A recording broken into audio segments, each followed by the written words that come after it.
Hello' everyone, আজি আপোনালোকক লৈ আহিছোঁ জাস্পাৰ নেশ্যনেল পাৰ্কলৈ। এই জাস্পাৰ নেশ্যনেল পাৰ্কখন এলবাৰ্টাৰ ভিতৰত চবতকৈ ডাঙৰ নেশ্যনেল পাৰ্ক হয়। আৰু বৰ্তমান মই থিয় হৈ আছোঁ এই আথাবাস্কা ৰিভাৰখনৰ পাৰত। এই আথাবাস্কা ৰিভাৰখন জাস্পাৰ নেশ্যনেল পাৰ্কৰ মাজেদি গৈছে। আৰু এই দূৰত যিটো আপোনালোকে মাউণ্টেইন দেখিছে, সেইটো মাউণ্টেইন আপোনালোকে হুইচলাৰ মাউণ্টেইন বুলি কয়। জাস্পাৰ নেশ্যনেল পাৰ্কখন প্ৰায় 11,000 স্কুৱেৰ কিলোমিটাৰ জুৰি আছে।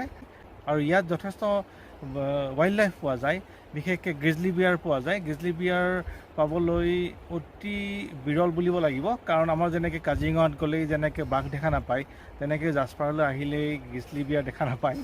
আৰু যদি কপাল থাকে তেতিয়া দেখা পোৱা যায়, কিন্তু এইবাৰ আমি দেখা পোৱা নাই।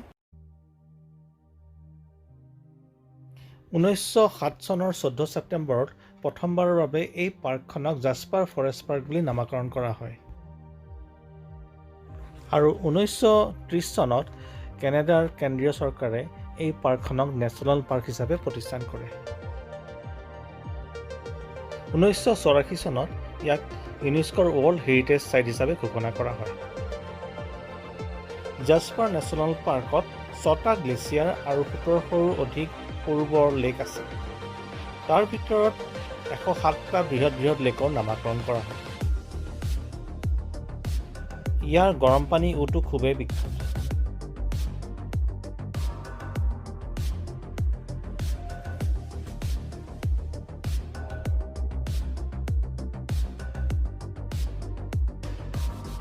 ইয়াৰ হুইচলাৰ মাউণ্টেইনৰ পিকলৈকে ৰোপৱেদি যোৱা ব্যৱস্থা আছে।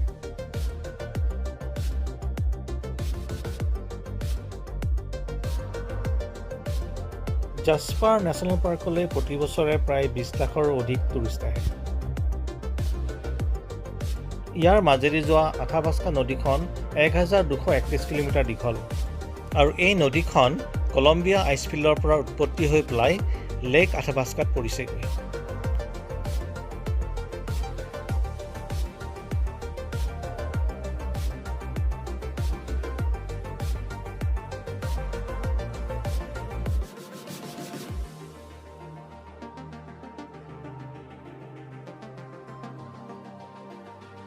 আপোনালোকক এতিয়া জাস্পাৰত থকা সৰু এয়াৰষ্ট্ৰিপটো দেখাব খুজিছোঁ। ইয়ালৈ বহুতো টুৰিষ্ট নিজৰ প্ৰাইভেট প্লেন লৈ আহে। জাস্পাৰৰ এই এয়াৰষ্ট্ৰিপটোত প্ৰাইভেট প্লেন লেণ্ড কৰিবলৈ মুঠে $10 দিব লাগে। আৰু ইয়াৰ পৰা টেক অফ কৰিবলৈ $10। তাৰমানে যিকোনো প্ৰাইভেট প্লেনে মুঠতে $20 দিলেই ইয়াত আহি পেলাই লেণ্ড কৰি পেলাই টেক অফ কৰিব পাৰে ইয়াৰ পৰা, যিটো ইণ্ডিয়ান কাৰেঞ্চিত মুঠে 1100 বা 1200 টকা হ'ব।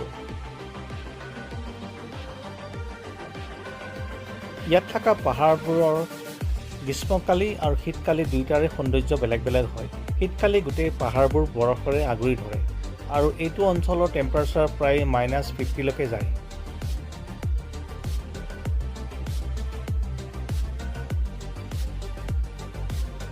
জাস্পাৰ নেশ্যনেল পাৰ্কত 46টা হাইকিং ট্ৰেইল আছে।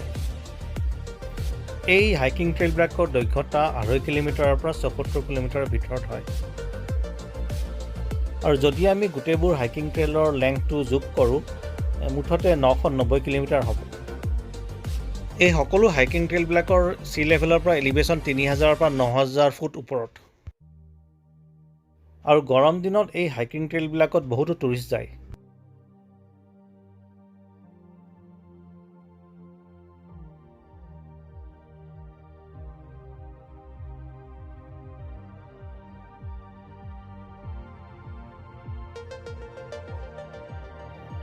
এই অঞ্চলটোত বহুতো ৰিজৰ্ট আছে আৰু এই ৰিজৰ্টবিলাকত ছিট পাবলৈ প্ৰায় 6 মাহমান আগতে বুক কৰিব লাগে।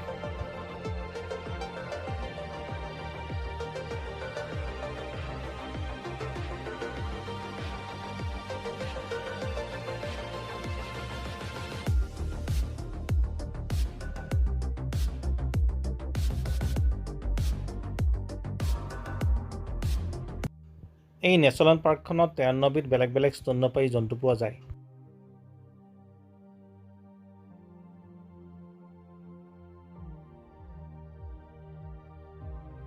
ইয়াত থকা তৃণভোজী প্ৰাণীবিলাকে মানুহ দেখি মানুহ ভয় নকৰা হৈছে। জন্তুবিলাকক মানুহে খোৱা বস্তু দিয়াটো নিষিদ্ধ।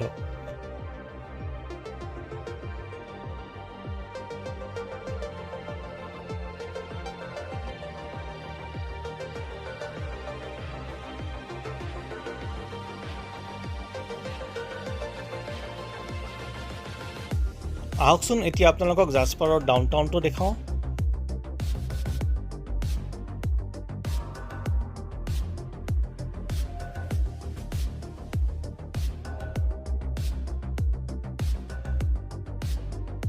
ইয়াৰ ডাউনটাউনত বছৰি 12 মাহেই টুৰিষ্টেৰে ভৰি থাকে।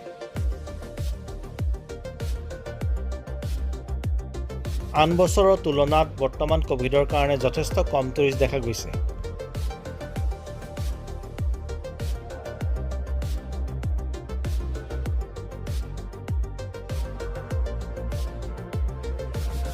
জাছপাৰ টাউনখনৰ এলিভেশ্যনটো সি লেভেলৰ পৰা 3480 ফুট হয়।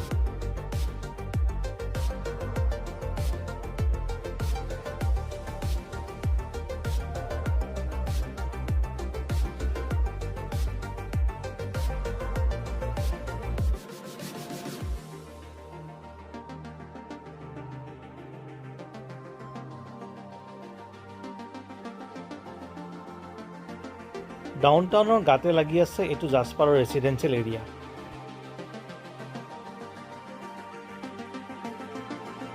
জাছপাৰৰ জনসংখ্যা মুঠেই 4590 জন।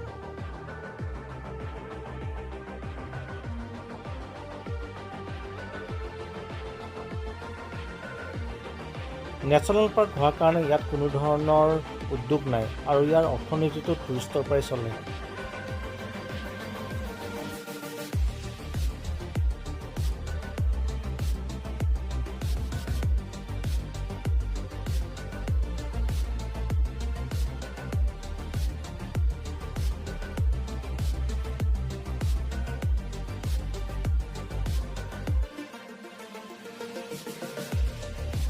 আহকচোন আপোনালোকক এতিয়া এই অঞ্চলত থকা কেইখনমান হোটেল দেখাওঁ।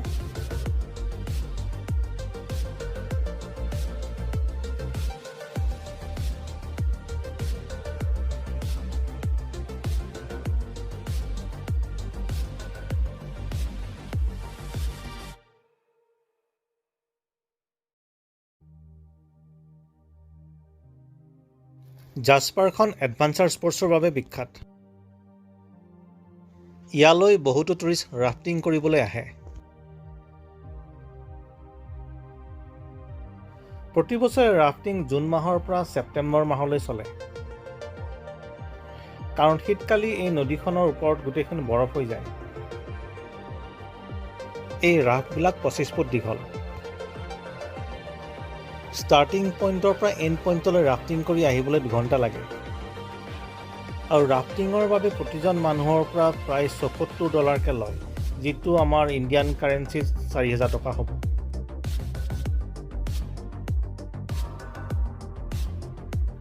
ইয়ালৈ বহুতো টুৰিষ্ট গৰম দিনত মাউণ্টেইন বাইক চলাব আহে। এনেকৈ পাহাৰত মাউণ্টেইন বাইক চলাই বহুতো দুৰ্ঘটনাও হয়।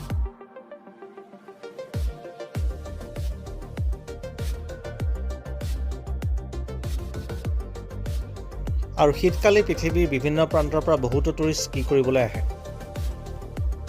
এই লেকটোক লেক ভিভাৰ্ট বুলি কোৱা হয়।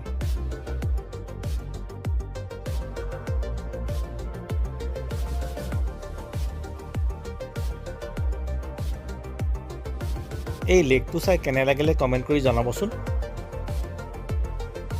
আৰু লগতে চেনেলটো ছাবস্ক্ৰাইব কৰিব নাপাহৰিব।